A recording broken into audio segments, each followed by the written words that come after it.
ವೀಕ್ಷಕರೇ, ಜಿ ಕನ್ನಡದಲ್ಲಿ ಶುರುವಾಗಲಿರುವ ಕರ್ಣ ಸೀರಿಯಲ್ನ ಚಿತ್ರೀಕರಣ ಈಗಾಗಲೇ ಭರದಿಂದ ಸಾಗ್ತಿದ್ದು, ನಮ್ಮ ಚಾನೆಲ್ನಲ್ಲೇ ಈ ಸೀರಿಯಲ್ನ ನಟಿ ಭವ್ಯ ಗೌಡ ಆಗಲಿದ್ದಾರೆ ಅಂತ ಈ ಮುಂಚೆನೆ ತಿಳಿಸಿದ್ವಿ. ಆದ್ರೆ ಎಷ್ಟೋ ಜನ ಭವ್ಯ ಗೌಡ ಈ ಸೀರಿಯಲ್ನಲ್ಲಿ ಹೀರೋಯಿನ್ ಆಗೋದಿಕ್ಕೆ ಸಾಧ್ಯವೇ ಇಲ್ಲ ಅಂತ ನೆಗೆಟಿವ್ ಕಮೆಂಟ್ ಅನ್ನ ಹಾಕಿದ್ದರು. ಆದ್ರೆ ಇದಕ್ಕೆ ಸಾಕ್ಷಿಯಾಗಿ ಇದೀಗ ಕರ್ಣ ಸೀರಿಯಲ್ನ ಚಿತ್ರೀಕರಣದ ಕೆಲ ದೃಶ್ಯಗಳು ಸಾಮಾಜಿಕ ತಾಣಗಳಲ್ಲಿ ವೈರಲ್ ಆಗ್ತಿದ್ದು, ಈ ಒಂದು ದೃಶ್ಯಗಳಲ್ಲಿ ಬಿಗ್ ಬಾಸ್ ಮತ್ತು ಗೀತಾ ಸೀರಿಯಲ್ ಖ್ಯಾತಿಯ ನಟಿ ಭವ್ಯ ಗೌಡ ಅವರೇ ಈ ಸೀರಿಯಲ್ ನಲ್ಲಿ ಹೀರೋಯಿನ್ ಆಗಿ ನಟಿಸಲಿದ್ದಾರೆ ಅನ್ನೋದು ಕನ್ಫರ್ಮ್ ಆಗಿದೆ.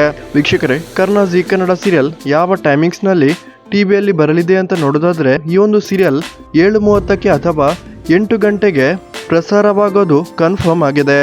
ಹಾಗಾಗಿ ಕರ್ಣ ಸೀರಿಯಲ್ ಬರ್ತಿರುವ ಕಾರಣ ಕೆಲ ಸೀರಿಯಲ್ಗಳ ಟೈಮಿಂಗ್ಸ್ ನಲ್ಲಿ ಬದಲಾವಣೆಯನ್ನ ಕಾಣಬಹುದಾಗಿದೆ. ವೀಕ್ಷಕರು, ಯಾರೆಲ್ಲ ಈ ಒಂದು ಸೀರಿಯಲ್ಗಾಗಿ ವೇಟ್ ಮಾಡ್ತಿದ್ದೀರಾ, ದಯವಿಟ್ಟು ಈ ವಿಡಿಯೋಗೊಂದು ಲೈಕ್ ಕೊಡಿ ಮತ್ತು ಈ ಸೀರಿಯಲ್ನ ಬಗ್ಗೆ ನಿಮ್ಗೆ ಏನ್ ಅನಿಸುತ್ತೆ ಅನ್ನೋದನ್ನ ದಯವಿಟ್ಟು ಕಮೆಂಟ್ ಮಾಡಿ ತಿಳಿಸಿ.